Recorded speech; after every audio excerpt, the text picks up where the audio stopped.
Hello everyone! Welcome back dito sa aking channel, and today's vlog, introduce ko nga lang po sa inyo or i-share ko sa inyo itong isang loan app na kung saan first time ko na umutang ay nag-offer agad sa akin ng loan terms na 30 days at nag-offer ng 25,000 pesos agad-agad na loan amount. So sana nga po mapanood nyo muna yung buong video na ito bago nyo subukan, para malaman nyo nga po kung paano nga ba yung interest, yung processing fees ng loan app na ito. Pero bago ang lahat mga beshies, kung ngayon ka nga lang dito sa aking channel, ay huwag mo pong kalimutan na mag-subscribe para maging updated ka sa iba't ibang mga videos na ina-upload natin, kung ano nga ba yung mga legit at hindi legit na pwede nating mautangan online.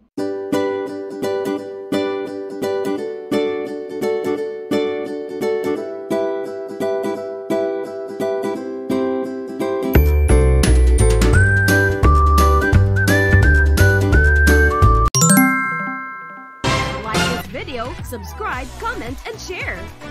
If declined sa bank and other loan apps, pwede niyong subukan yung ibang options. See the link sa comment section below. Disclaimer, try or apply at your own risk. So let's get back to the topic, and here nga, PitaCash online loan app, itong i-share ko sa inyo. Ilalagay lang natin yung ating mobile number or enter your phone number. So by continuing, I agree with the privacy policy. So dito mga beshies, meron po tayong matatanggap na one-time password na input nga lang po natin dito. 17832 yung OTP na sinend sa akin. So, kung mapapansin nyo dito ay may iba't ibang amount like 1,000, 2,000, 3,000, 5,000, 6,000, 7,000. Ayan, hanggang 25,000 yung pwedeng mahiram. So, itap lang natin yung take a loan. And next nga, to apply for the first loan, you should fill in your details. So, 10 minutes once and for all your future loans. So, dito, personal information. Sagutan lang natin itong first name, yung middle name at yung last name. So, dapat nga dito mga beshies, masagutan nyo lahat ng details na hinihingi nga po ng PitaCash loan app para makapag-proceed tayo sa ating pag-apply or pangungutang dito. Next, yung gender, male or female, yung date of birth nga, at yung email address. So, ayan, for example, son@gmail.com yung ilalagay ko dito. Yung marital status daw, educational level, so, college graduate or undergraduate. So, kayo na yung mamili dyan.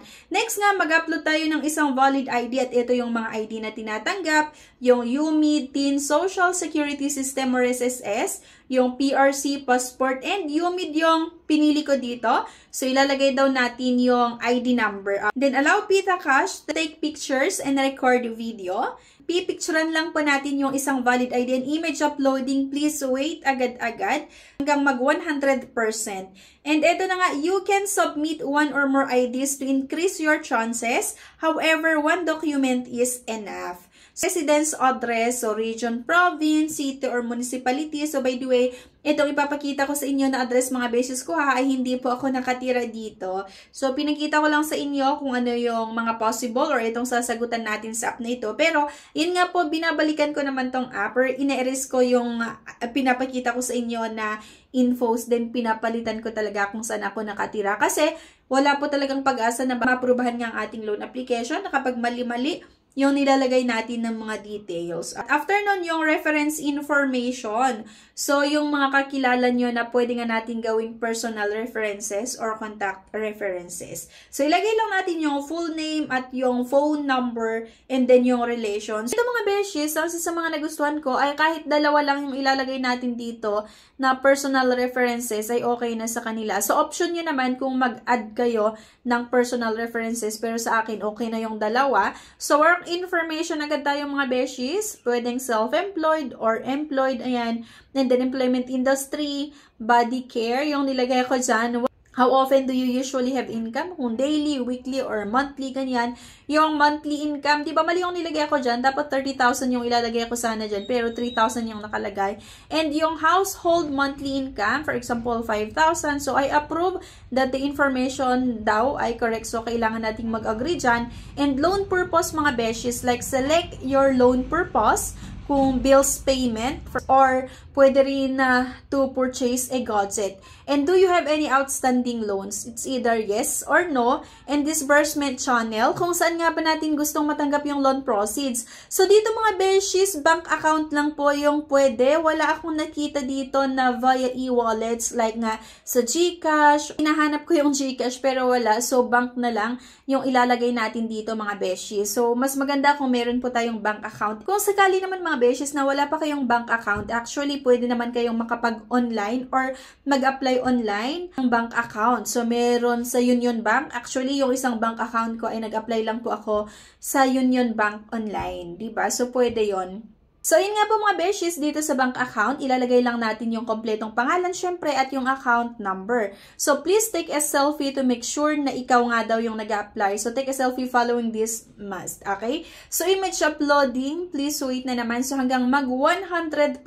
And eto na. Continue lang natin and let's summarize your application. So, kung mapapansin nyo dito mga beshies, nag-apply nga ako ng 25,000 pesos na loan amount at loan terms ay 30 days. So, dito mga beshies, ang okay naman sa Pita Cash ay at least makikita nyo yung total amount due or yung possible na babayaran nyo at yung loan terms. Hindi kagaya ng ibang mga loan app mga beshies na kapag umuutang kayo, hindi mo alam kung ano nga ba yung loan terms at kung magkano yung repayment once na naprubahan yung loan application mo. Kaya lang, ang isa sa mga medyo hindi ko nagustuhan dito ay yung napakalaki yung repayment. So, total amount due doon sa 25,000 pesos na utangin ko ay 41,500.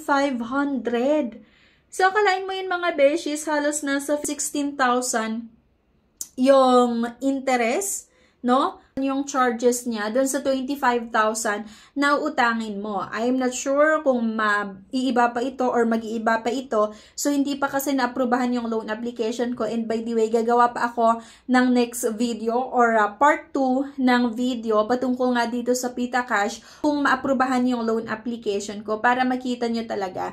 So, by the way, ang nakikita ko lang po kasi dito sa last part nga ng aking pag-apply, ay halimbawa, uutang ako ng 25,000 pesos payable sa loob ng 1 month or 30 days. Matatanggap ko nga ng buo daw itong 25,000 pesos. Kasi amount to be received ay 25,000 pesos. Kaya lang, ang total amount due, ang babayaran ko lahat-lahat, doon sa due date ko, which is November 28, 2024, kasi nga po nag-apply ako ng October 29. So, ang due date ko ay sa November 28, 2024, magbabayad daw po ako ng 41,500. So, napakalaki mga beshies yung charges nito.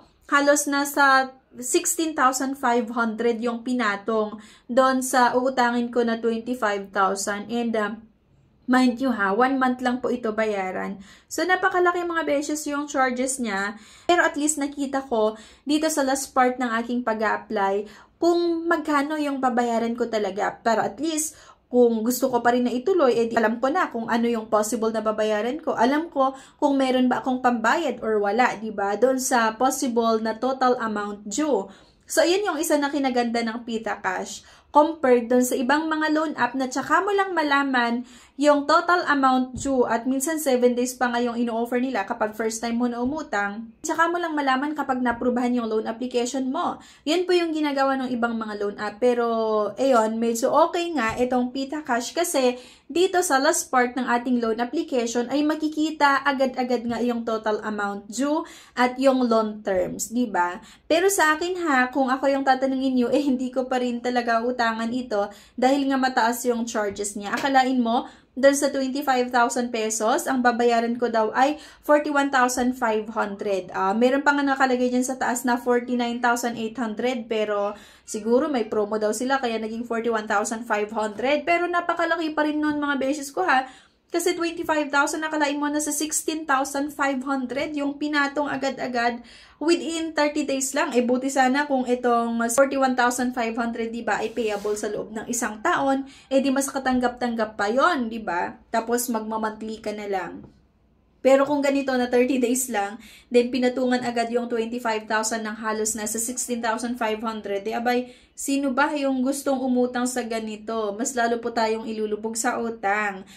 Pero, ayun nga, at least nakita nga natin yung total amount due. Okay? So, sana nagkaroon kayo ng idea kung paano nga ba magpautang itong PitaCash para at least makapag-isip-isip pa kayo kung ida-download nyo pa ba yung app na ito, kung uutangan nyo pa ba. So, yan lang, beshies. Anyway, thank you for watching. Please don't forget to click the subscribe button. Sana i-like nyo din po yung video at huwag nyo kalimutan na i-share. Thank you guys at see you on my next vlog. Bye-bye!